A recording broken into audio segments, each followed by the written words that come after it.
नमस्कार। SPT news पर आपका स्वागत है। पेश आज 29 मई 2026 शुक्रवार शाम 7:15 राजस्थान की बड़ी खबरें।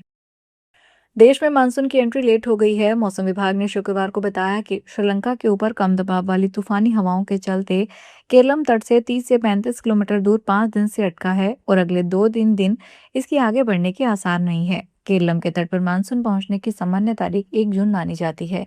इससे पहले मौसम विभाग ने 26 मई तक ही मानसून आने का अनुमान जताया था। इस तरह पिछले अनुमान से मानसून करीब 10 दिन बाद देश में एंट्री करेगा। राजस्थान के मुख्यमंत्री भजनलाल शर्मा ने भीषण गर्मी और लू के दौर के मद्देनजर प्रदेशवासियों से सावधानी बरतने और तेज धूप में बाहर जाने से बचने की अपील की है। शर्मा ने आज शुक्रवार को कहा कि प्रदेश में नौतपा के कारण तापमान लगातार बढ़ रहा है और भीषण गर्मी पड़ रही है। ऐसे समय में सभी सावधानी बरतें, खूब पानी और तरल पदार्थों का सेवन करने और तेज धूप में बाहर जाने से बचने की अपील करता हूँ। उन्होंने कहा कि इस समय बच्चों, बुजुर्गों और बीमार लोगों का विशेष ध्यान रखना चाहिए।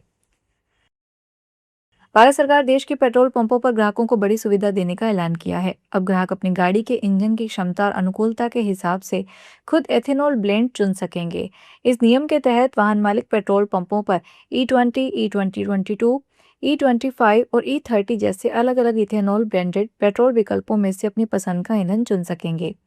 इसके लिए सरकार ने सरकारी तेल कंपनियों के साथ साथ निजी रिलेटर्स को भी जरूरी बुनियादी ढांचा तैयार करने के निर्देश दिए हैं, ताकि देश भर के पेट्रोल पंपों पर इसके लिए अलग अलग नोजल और डिस्प्ले की व्यवस्था की जा सके।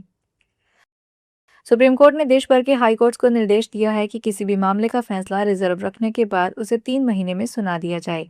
अगर ऐसा नहीं होता है तो रजिस्ट्रार जनरल मामले को हाई कोर्ट के चीफ जस्टिस के सामने रखेंगे। सीजेआई सूर्यकांत, जस्टिस विपुल एम पंचोली और जस्टिस जयमाला बागची की बेंच ने कहा कि फैसलों में देरी होने से जो नुकसान होता है उसकी भरपाई नहीं की जा सकती। मामलों पर बहस और दलीलें खत्म होने के बाद फैसला रिजर्व रखने की तारीख सभी हाईकोर्ट अपनी वेबसाइट पर ही फ्लैश करेगी। बेंच ने कहा कि जमानत याचिकाओं के आदेश भी उसी दिन सुनाए जाएं।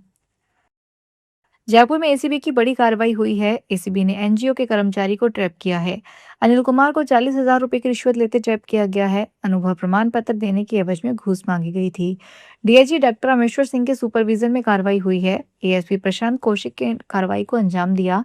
डीजी गोविंद गुप्ता, एडीजी स्मिता श्रीवास्तव के निर्देश पर कार्रवाई हुई है। राजस्थान में पड़ रही भीषण गर्मी ने न केवल आम जनजीवन को बल्कि वन्य जीवों को भी बुरी तरह प्रभावित किया है। उदयपुर के तापमान में लगातार हो रही बढ़ोतरी का असर अब सज्जनगढ़ बायोलॉजिकल पार्क तक पहुंच गया है। यहाँ की मशहूर शेरनी सुनैना हीट स्ट्रोक का शिकार हो गई, जिसकी वजह से वह काफी बीमार है। सज्जनगढ़ सेंचुरी में 20 सेक्टर में फैली लॉयन सफारी में शेर सम्राट और शेरनी सुनैना को रखा गया है। यहाँ पर्यटक बंद वाहनों में इन्हें देखने के लिए पहुंचते हैं। पिछले कुछ दिनों से गर्मी का पारा 43 डिग्री के पार पहुंच गया है। केंद्रीय गृह मंत्रालय ने जम्मू कश्मीर प्रशासन के साथ मिलकर आगामी 57 दिवसीय श्री अमरनाथ जी यात्रा के लिए पुख्ता सुरक्षा सुनिश्चित करने हेतु केंद्रीय सशस्त्र पुलिस बलों की 670 कंपनियों की तैनाती को मंजूरी दे दी है। यह यात्रा 3 जुलाई को शुरू होगी और 28 अगस्त को समाप्त होगी। आधिकारिक सूत्रों के अनुसार इस वार्षिक तीर्थ यात्रा के लिए अर्धसैनिक बलों की यह अब तक की सबसे बड़ी तैनाती होगी। यह तैनाती दक्षिणी कश्मीर हिमालय में स्थित भगवान शिव के पवित्र गुफा के दर्शन के लिए आने वाले लाखों श्रद्धालुओं की सुरक्षा सुनिश्चित करने के प्रति केंद्र की प्रतिबद्धता को दर्शाती है। राष्ट्रीय जांच एजेंसी ने पाकिस्तान से जुड़े आतंकी नेटवर्क के खिलाफ को देश भर में बड़ा ऑपरेशन चलाया। राजस्थान समेत 4 राज्यों के 12 ठिकानों पर एक साथ छापेमारी की। एनआईए की टीमों ने उत्तर प्रदेश में 5, राजस्थान में 2, बिहार में 2 और महाराष्ट्र में 3 जगहों पर तलाशी अभियान चलाया। केंद्रीय एजेंसी और स्थानीय पुलिस की मदद से की गई इस कार्रवाई के दौरान कई संदिग्धों से पूछताछ की गई। वहीं महत्वपूर्ण दस्तावेज और डिजिटल उपकरण जब्त किए गए हैं।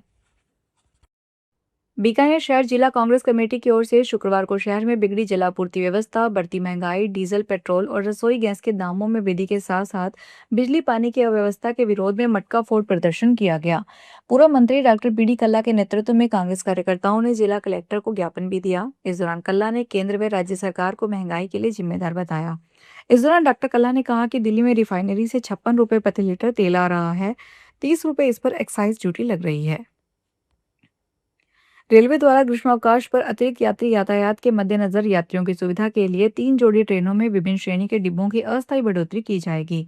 उत्तर पश्चिमी रेलवे के मुख्य जनसंपर्क अधिकारी अमित सुदर्शन के अनुसार गाड़ी संख्या 22464 और 22463 बीकानेर दिल्ली सराय बीकानेर रेल सेवा में बीकानेर से 2 से 30 जून तक और दिल्ली सराय में 5 जून से 3 जुलाई तक एक तृतीय वातानुकूलित, एक द्वितीय शयनयान और एक साधारण श्रेणी के डिब्बों की अस्थायी वृद्धि की जाएगी। स्पेशल ऑपरेशन ग्रुप राजस्थान ने फर्जी ताइक्वांडो खेल प्रमाण पत्र मामले में आरोपी अभ्यर्थी भभूताराम बिश्नोई को बाड़मेर से गिरफ्तार किया है। एडीजी एसओजी विशाल बंसल ने बताया कि साल 2022 की तृतीय श्रेणी अध्यापक भर्ती में खेल कोटे के तहत चयन पाने के लिए फर्जी ताइक्वांडो प्रमाण पत्रों का इस्तेमाल किया गया था।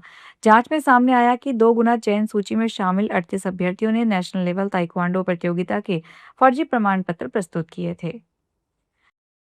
राजस्थान सरकार के पशुपालन, गोपालन, डेयरी और देवस्थान विभाग के कैबिनेट मंत्री जोराराम कुमावत की दौसा में आयोजित पशुपालन विभाग की समीक्षा बैठक में बिना किसी सूचना के अनुपस्थित रहने पर महुआ के महानिदेशक डॉक्टर करण सिंह मीना को निलंबित कर दिया गया। उनके निलंबन के आदेश पशुपालन विभाग के संयुक्त शासन सचिव दिनेश कुमार जांगड़ द्वारा जारी किए गए।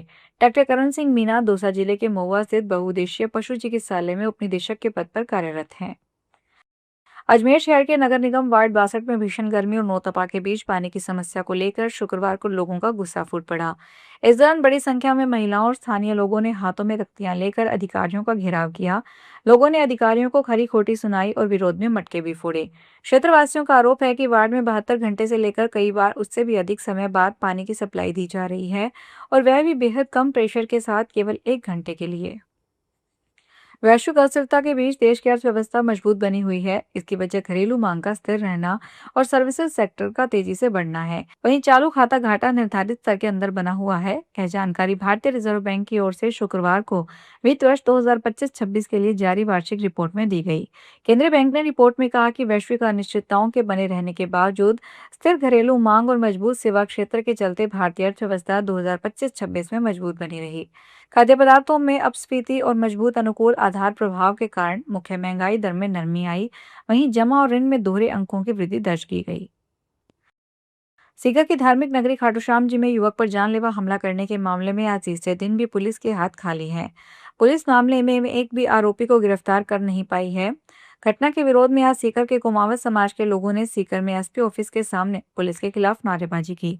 लोगों ने 24 घंटों में आरोपियों को गिरफ्तार नहीं करने पर बड़े आंदोलन की चेतावनी दी है। फिलहाल इस बुलेटिन में इतना ही, फिर हाजिर होंगे बड़ी खबरों के साथ।